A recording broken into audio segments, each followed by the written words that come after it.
Hello, Adulting with ADHD fam. Sarah here with an announcement. This summer, we're hitting replay on some of our all-time favorite episodes. And as always, if you want to catch them all, visit patreon.com/adultingwithadhd.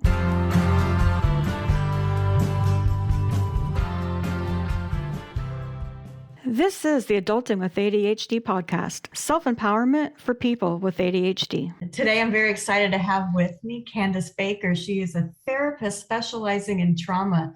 Candace, wonderful to have you today. So very happy to be here. Thank you for having me. First off, we should talk a little bit about your background. We just spoke a little bit about how you see a lot of patients with ADHD and or trauma. Is that right?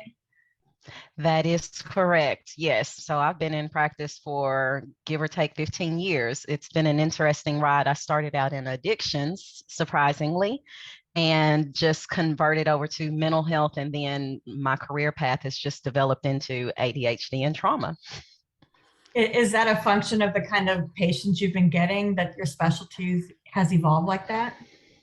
Yeah. Pretty much, yes. I'm in private practice now, so that seems to be mostly what is coming to me. And I don't do a lot of advertising, so I'm certain that is word of mouth, that people are like, "Hey, she's good with these things." That's why it keeps coming to me. That's awesome. So yeah, so you would be the perfect person to ask for this. So what is the relationship between ADHD and trauma? So you gave me the questions ahead of time, so I'm going to read a little snippet of a book that I have, and it's 100 questions and answers. And it's actually more directed towards women and girls, but it was relevant to that question of what is the significance. So it says the symptoms of someone who has experienced an early trauma are extremely difficult to distinguish from those of ADHD. Because of this similarity, a diagnosis based on a behavioral assessment alone is extremely challenging. In response to repeated trauma, a girl without ADHD, in an effort to protect herself, often becomes attuned to adult behaviors that may be threatening or lead to violence. Hypervigilance allows this girl to scan her environment for threats. This hypervigilance can mimic hyperactivity or inattentiveness in school because she is more focused on distractions like the teacher's face or another child's movements than her schoolwork. A door slamming closed may trigger a fight or flight response that a teacher may perceive as aggressive or defiant. Since both ADHD and trauma result in strikingly similar behaviors, it makes sense that some victims of early trauma are incorrectly diagnosed as having ADHD. Abuse is, however, commonly seen in the history of girls with ADHD. While it makes sense that when the two conditions co-occur, they could exacerbate one another, making the situation worse. There is no research that demonstrates this hypothesis at the time. Now, this book was written by Dr. Patricia O'Quinn. She's very well versed in ADHD.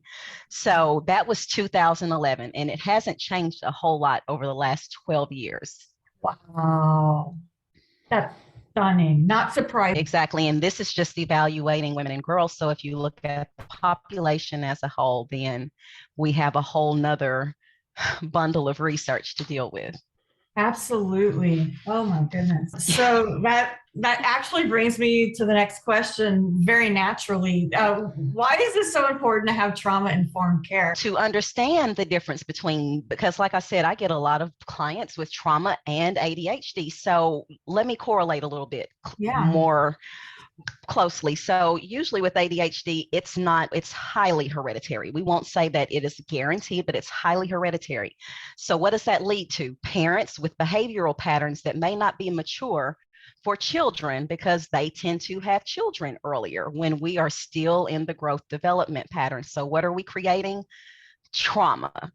Small traumas. I could go into big T trauma, little t trauma, but that's a whole nother conversation, sort of. Yeah. But the thing is, what it amounts to is a lot of little t trauma, which creates the same symptomology. And so why is it important to have this practitioner? Because they can help you begin to develop and understand and part out what you're dealing with, pretty much. Wow, that's the big T, little t just has my ADHD mind going off. And oh my gosh, that's a whole other episode.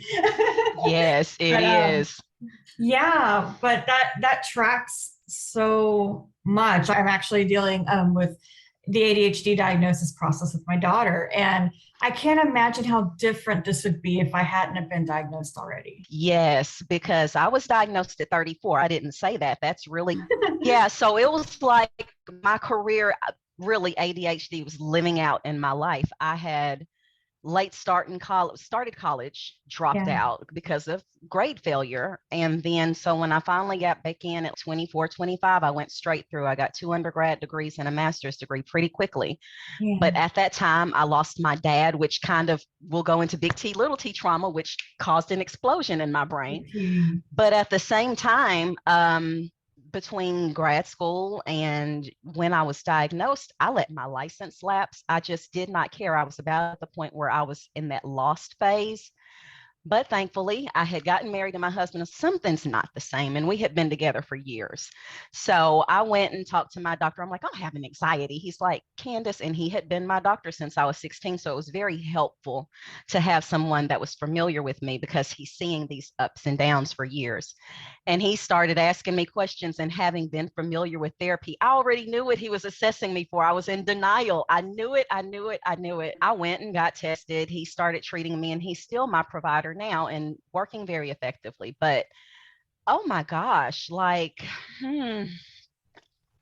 me having ADHD, and I have a 7-year-old, and we haven't gone full on. It's a conversation I'm having with her pediatrician, but teaching her the adaptive coping skills to understand strong emotions are normal. Let's learn how to take deep breaths. Let's learn how to take pauses. Let's learn how to do these things. And I'm thankful for COVID personally, because my private practice started right before COVID hit, and I'm now homeschooling. She's in first grade, and we are very successful here at home. So that's wonderful. That is one of the many mixed blessings I've also identified, is more time in with her to help her cope before she gets out of there. Yeah. Yes. That's amazing. So a lot of your patients are they typically women and younger girls, or do you get boys too, or what kind of patients do you see? I mostly don't see kids. I did that early in my career, but I do see families. So sometimes if the parent is,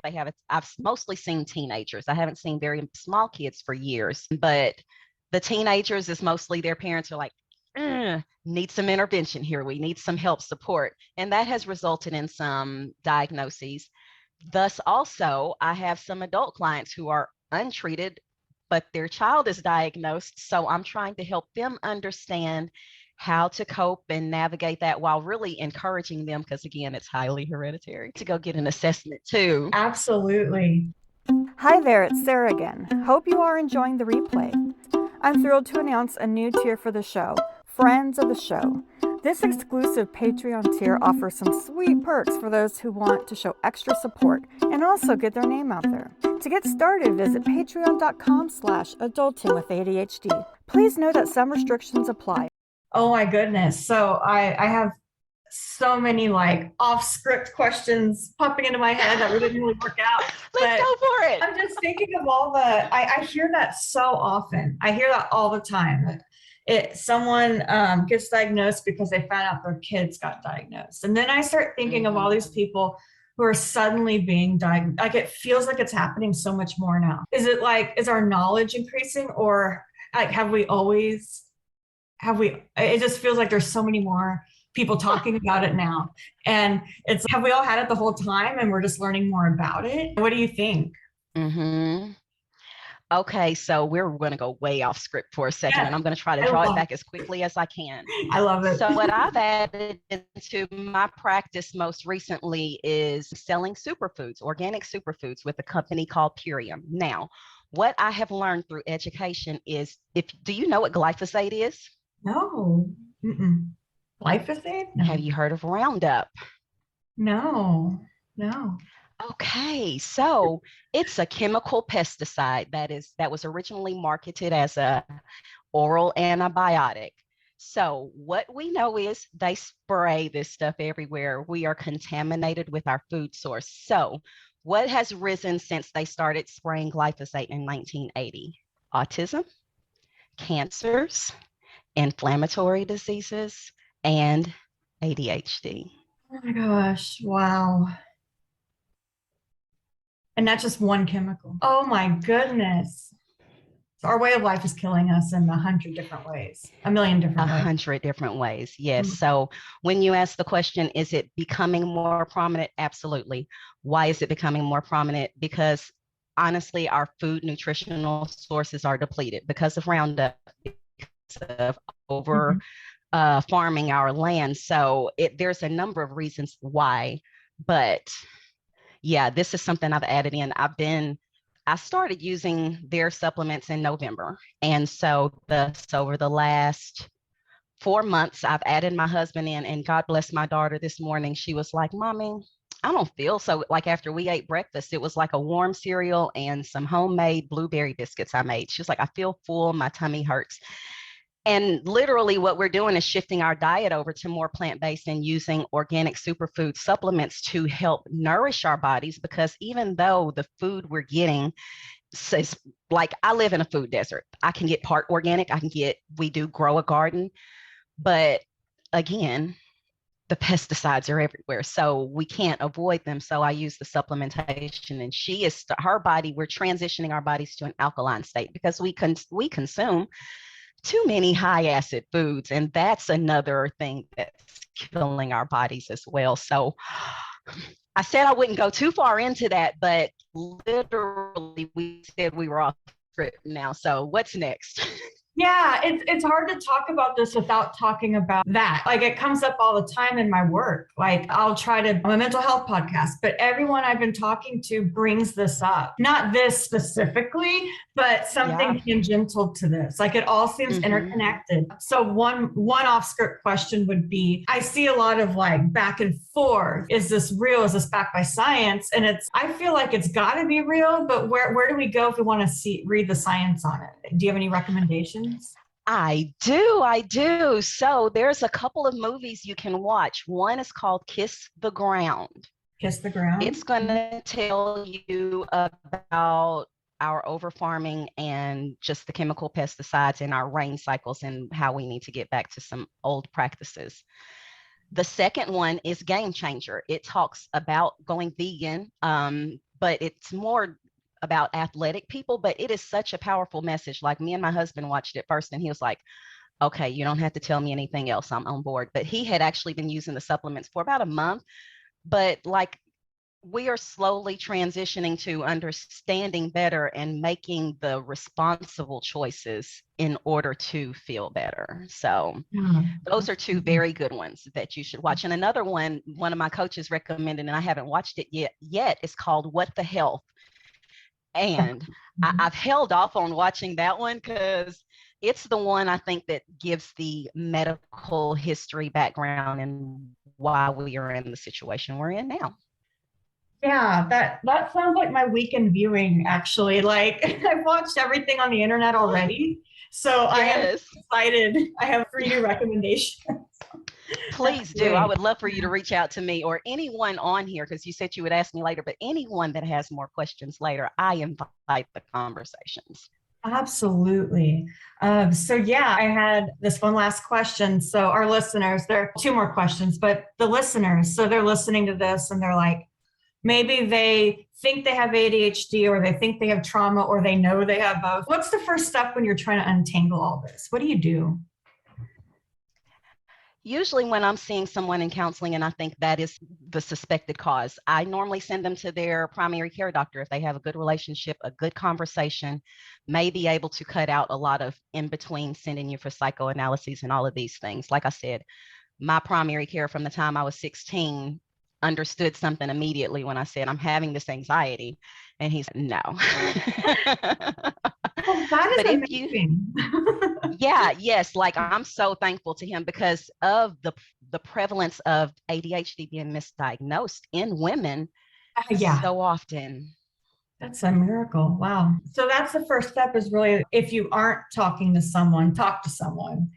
Absolutely. And then through them, they should be able to refer you to the proper channels to sort that out. It's not the chain of command of that information. Yes. I'm trying to think far back. It's very far back. I'm trying to think of far back when I was going through all of that. And I stumbled into my diagnosis. It wasn't even, I had trauma and ADHD, neither were even on the map. But I guess the first step, whatever you got, first step is talking to someone. Yeah, definitely. Certified and credentialed like yourself, who knows what's going on. And hopefully you get someone as good as you and the doctor you had when you were 16. That's the hope. Yeah, that's a whole other definitely. Yeah, it's my heart goes out because we know how misunderstood adult ADHD is. Like literally another good resource if someone's looking for a website, I like Attitude Mag. It was very difficult for me to navigate early on. It was busy, but I finally figured it out. And so there is a wealth of information there. And I just send my clients like real brief articles. It doesn't have to be get in there. If you don't find out, you are going to continue to struggle. Yep. Hands down. Yep. I completely agree. Candace, this has been such a great interview. And before we go, let's let everyone know, do you have a website or a blog where people can go and learn more about you? Yes, I do have a website. It's Sankofa. That's SANKOFACS.com. I'll send you all of these when we wrap up, so you can probably put them in your captions. That's SankofacCS.com. I do have an Instagram. It's Candace.Baker. It's my first name, CANDACE .B, the number 8, KER. So an 8 instead of an A from my last name. And then I do have Facebook page, Candace Baker, and then my business page, Sankofa of Arkansas, is linked to it. And I also have a profile on Psychology Today. So if you remember any of those things, find me somewhere. Just Google me. Yeah. Candace Baker in Arkansas. I think I should pop up. Yeah, I think you did. I think I did Google you before the interview to prep, and I saw your profile right there. That's wonderful. And I'm going to link all this in the show notes. So if you're listening, don't feel like you have to write all this down. Just go to your show notes and it'll all be linked up right there. Candace, thank you so much. It was so wonderful to have this conversation with you. Thank you for having me, Sarah.